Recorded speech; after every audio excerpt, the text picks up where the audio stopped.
नमस्कार, मी दीपाली. आपल्याकडे आता श्रावण महिना चालू झाला आहे. श्रावण महिना हा महिनाभर असतो, म्हणून सर्वांसाठी मी तिखट, झणझणीत आणि साबुदाण्याच्या पदार्थापासून उपासाची भेळ कशी करतात ही तुम्हाला मी दाखवणार आहे. सर्वांना व्हिडिओ आवर्जून बघा आणि लाईक शेअर करायला विसरू नका. तर इकडे ना मी पाव किलो साबुदाणे ना रात्रभर भिजत ठेवले होते आणि हे बघा अगदी मऊसूत भिजलेले आहेत. त्याच्यामध्ये मी 2 उकडलेले बटाटे टाकत आहे आणि त्याचबरोबर हे आता कुस्करून घेतल्यानंतर ह्याच्यामध्ये मी कोथिंबीर, ही कमी तिखटाची मिरची आहे ते टाकलेली आहे, कढीपत्ता टाकलेला आहे. आता हे आपल्याला सर्व पदार्थ ह्याच्यामध्ये टाकायचं आहे. तर आता ह्याच्यामध्ये मी जिरं घेतलेलं आहे, चवीपुरतं मीठ टाकायचं आहे ह्याच्यामध्ये. त्याचबरोबर ह्याच्यामध्ये शेंगदाण्याचं कूट टाकायचं आहे आणि हे कूट आपल्याला 3 ते 4 चमचे तुम्ही टाकू शकता. आणि आता हे आपल्याला चांगल्यापैकी आहे ना आता मिक्स करून घ्यायचं आहे. आधी हे आपल्याला चांगल्यापैकी एकजीव करून घ्यायचं आहे.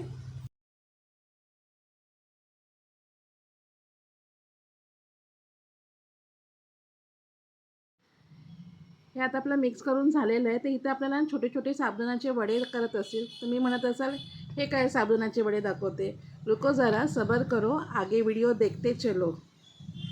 तर इकडे ना आता आपल्याला छोटे छोटे असे साबुदाण्याचे गोळे करून घ्यायचे आहे. तर इथे मी साबुदाण्याचे सर्व गोळे करून घेत आहे.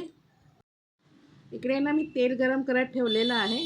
तर आता बघा इकडे आता छानपैकी असं पाऊस पडत आहे श्रावण महिन्याच्या आधी. तर इकडे आपले बघा वडे आपल्याला इथे तळून घ्यायचे आहे.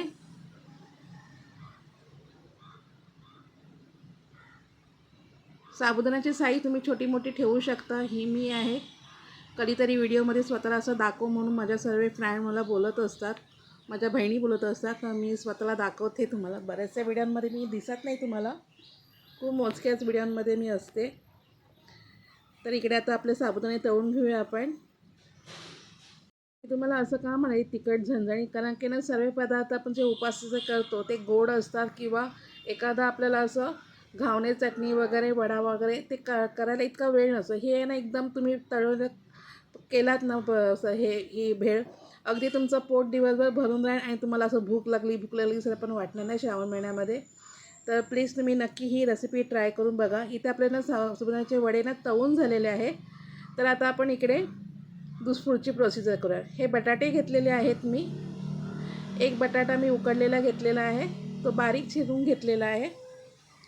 त्याचबरोबर इकडे मी रताळी उकडून घेतले. उकडताना थोडंसं मीठ घातलं होतं मी ह्या रताळीमध्ये, तर त्याचे पण तुकडे करून घेतलेले आहेत. अगदी थोडंसं चवीपुरतं मीठ टाकायचं आहे. तर इकडे ना मी हिरवी चटणी केलेली आहे. ह्या हिरवी चटणीमध्ये मी कोथिंबीर, जिरं घातले आणि मिरच्या घातल्या आहेत. कमी तिखटाच्या मी 2 मिरच्या टाकलेल्या आहेत, तुम्ही तिखटाच्या हिशोबाने टाकू शकता. आणि त्याचबरोबर थोडंसं मीठ आणि थोडेसे शेंगदाणे टाकून मी मिक्सरला वाटून घेतलेली आहे. तर आता आपण इथे 2 ते 3 चमचे टाकून हे चांगलं हलवून घ्यायचं आपल्याला. बटाटे आणि रताळी ह्याच्यामध्ये चांगलं मिक्स करून घ्यायचं आहे. त्याचबरोबर आता ह्याच्यामध्ये आपण जे तळलेले वडे होते ते टाकायचे आहेत. आणि हे त्याचबरोबर ह्याच्यामध्ये आता आपण दही टाकणार आहोत. दही हा आपल्याला 2 ते 3 चमचे टाकायचा आहे. आणि चांगलं हलवून घेतल्यानंतर मला कमी दही वाटलं म्हणून मी बाकीचं सर्व दही याच्यामध्ये टाकलेलं आहे. आणि हे चांगलं आपल्याला मिक्स करून घ्यायचं आहे.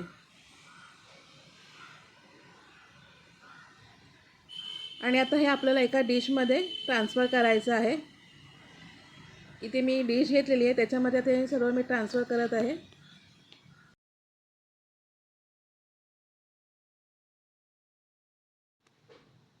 हे आता आपल्या एका डिशमध्ये ना ट्रान्सफर करून आता झालेलं आहे. तर आता आपण पुढची प्रोसेस बघूया. इकडे ना मी फराळी चिवडा घेतलेला आहे. ह्या चिवड्यामध्ये आपण ऐवजी तुम्ही बटाट्याचा किससुद्धा इथं वापरू शकता, पण बटाट्याचा किस हा खूप ऑइली होतो, म्हणून मी हा फराळी चिवडा वापरला आहे. तो याच्यावरती आपल्याला पसरवायचा आहे. त्याचबरोबर इथे मी काही डाळिंबाचे दाणे घेतलेले आहेत. तुम्ही कुठलेही फ्रूट जर तुमच्याकडे घरी असेल ते तुम्ही वापरू शकता. पेरू वगैरे पण तुम्ही ह्याच्यावरती टाकून खाऊ शकता. तर इकडे मी डाळिंबर वापरला आहे. आता याच्यावरती आपण थोडीशी कोथिंबीर टाकूया. आणि हा आपला उपासाची भेळ ही आपली रेडी आहे.